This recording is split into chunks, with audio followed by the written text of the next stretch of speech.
Bonjour à tous, j'espère que vous allez bien. Aujourd'hui on se retrouve pour une deuxième vidéo sur la mémoire et aujourd'hui on va aborder une technique fondamentale qui s'appelle le palais de la mémoire. Alors en quoi consiste cette technique? Eh bien déjà il faut disposer d'un lieu familier.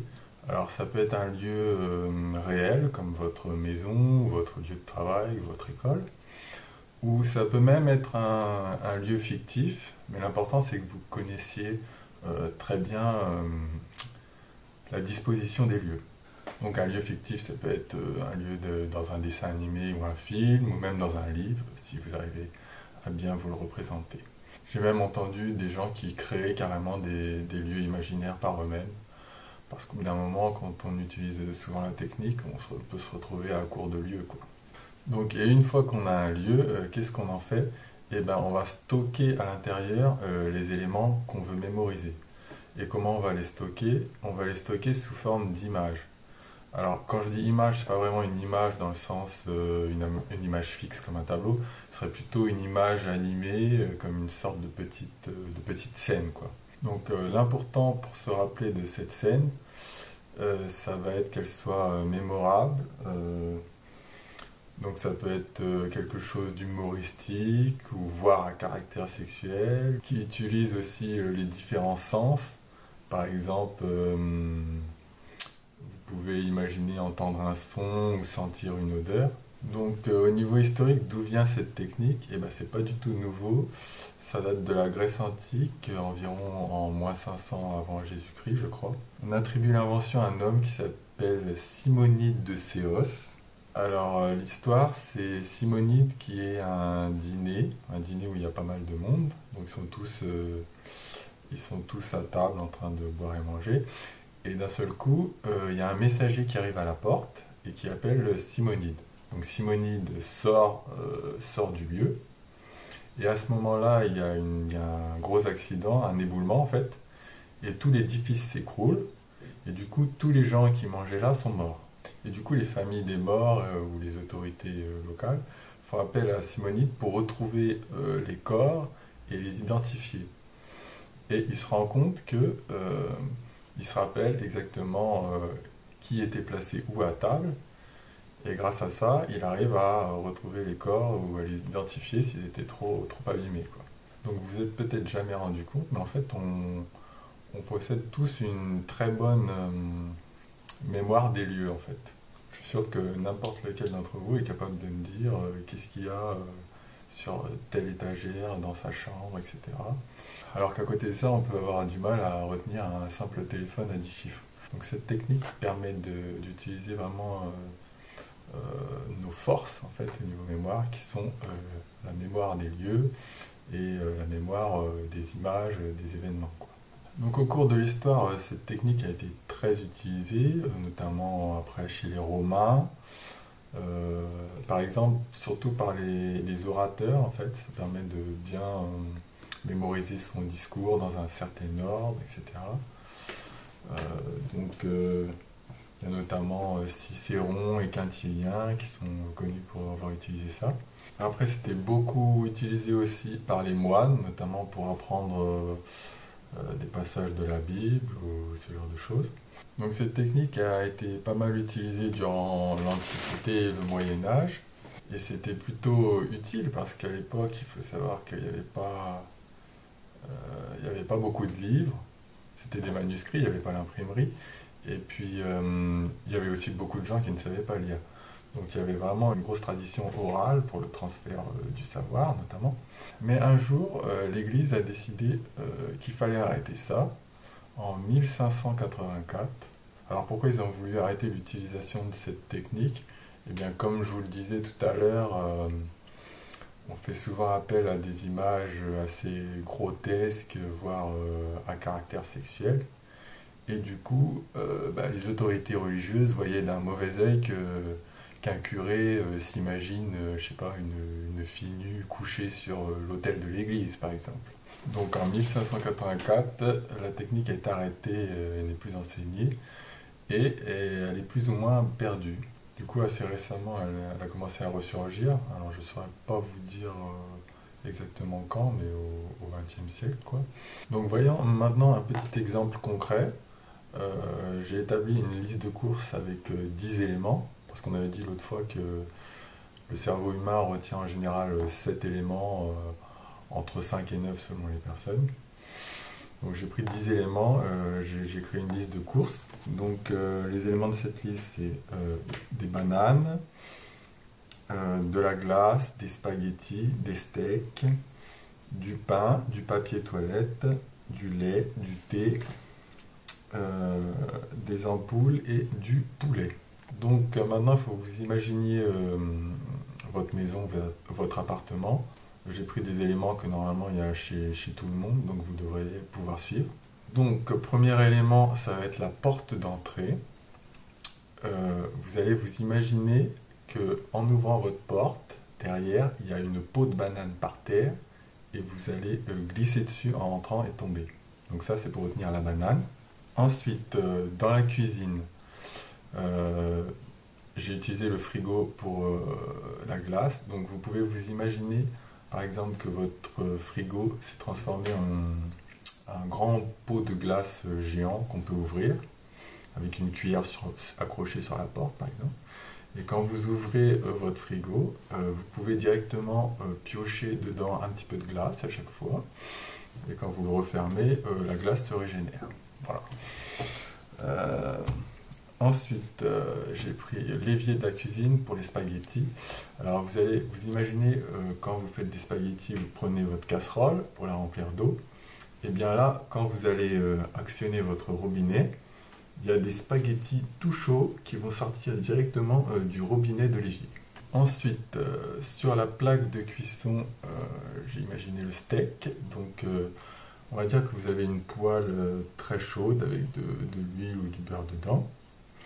Et là, vous allez prendre votre steak, le poser dans la poêle, et là, le steak va se mettre à crier « Meuh !» et il va sauter de la poêle et se retransformer en vache. Ensuite, dans le four, on va mettre le pain. Donc vous imaginez un pain fait maison que vous avez mis au four. Il va gonfler, vous allez sentir l'odeur du pain. Et donc au moment où vous allez sentir l'odeur, vous allez dire il est cuit, je vais aller voir, j'ouvre la porte du four. Et là le pain va gonfler, gonfler, gonfler, exploser. Et des confettis vont en sortir. Voilà. Ensuite, pour le papier de toilette, j'ai fait simple. On va dire qu'il est accroché sur le rouleau des toilettes. Et vous allez imaginer le papier de toilette qui se déroule et s'enroule tout seul, comme ça. Et en même temps, il va faire de la musique, comme une boîte à musique. Je sais pas, par exemple, au clair de la lune, mon ami Pierrot, faites-moi ta plume. Voilà. Ensuite, dans la salle de bain, dans la douche, on va mettre le lait. Donc quand vous actionnez votre robinet de douche, là, il y a du lait qui va couler de votre douchette. Comme ça, vous imaginez le matin, vous pouvez en même temps prendre votre douche et votre petit déjeuner. Hop, la bouche ouverte, vous buvez un peu de lait. Voilà. Et enfin, dans votre salle à manger, on va dire, sur votre table, vous allez vous imaginer que votre table, une table en bois, c'est en fait un théier, un arbre à thé. Donc il y a plein de feuilles partout sur votre table. Et vous avez votre théière dessus, et vous pouvez directement piocher le thé sur votre table. Et les feuilles repoussent instantanément. Voilà. Au-dessus ou à côté, vous avez une lampe. Donc là, on imagine une lampe. Donc l'ampoule, elle fonctionne mal et elle clignote comme un stromboscope, très fort, comme en boîte de nuit. Vous voyez, les lumières qui clignotent. Voilà. Et enfin, les poulets. Et ben, j'ai imaginé que quand vous allez ouvrir la fenêtre de votre salle à manger, et ben là, vous allez avoir une grosse volée de poulets qui caquettent et qui met des plumes partout. Voilà. Donc voilà, on a les 10 éléments. Donc maintenant, vous pouvez faire l'expérience. Vous mettez la vidéo en pause et vous allez voir, est-ce que vous pouvez vous rappeler les 10 éléments de la liste. Donc voilà, si vous n'avez pas réussi ou pas totalement, je peux vous redonner les lieux. Parce qu'en général, quand vous allez faire votre palais de la mémoire vous-même, ben, vous allez respecter un certain ordre. Vous allez avancer dans votre maison et prendre chaque élément chaque lieu qui vous a marqué, quoi. Là, comme c'est un lieu que j'ai imaginé moi-même, ça va peut-être marcher un peu moins bien pour vous. Pareil, les images, peut-être qu'elles me parlent à moi, mais pas à vous. Voilà. Donc si vous n'avez pas trouvé, je vous redonne juste les lieux. Donc la porte, qu'est-ce qui se passe quand vous ouvrez la porte? Ok.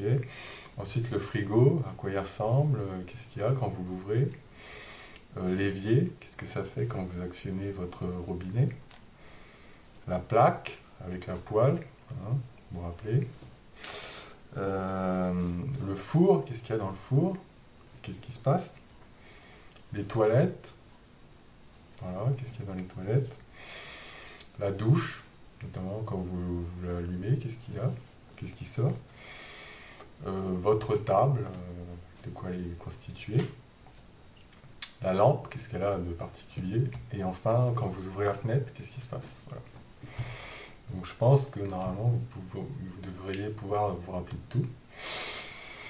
Et donc là, vous avez déjà dépassé la limite des 9 éléments, entre 5 et 9, quoi. Et en plus d'avoir dépassé cette limite, la limite des 7, vous allez aussi voir que ça va vous aider à stocker ces éléments dans la mémoire à long terme. Parce que normalement, la mémoire court terme, c'est vraiment quelques minutes, quelques secondes, quelques minutes. Et là, peut-être que dans une heure ou demain, vous allez encore vous rappeler de peu près toute la liste de courses. Donc voilà pour la technique. Et enfin, vous allez me dire, mais quelle utilité aujourd'hui? Parce que voilà, au Moyen-Âge, je veux bien comprendre, mais aujourd'hui, on a un PC, les dates d'anniversaire sont sur Facebook, les numéros dans le répertoire, etc. L'utilité, ça va être notamment pour tous les étudiants qui ont des choses à apprendre. Voilà.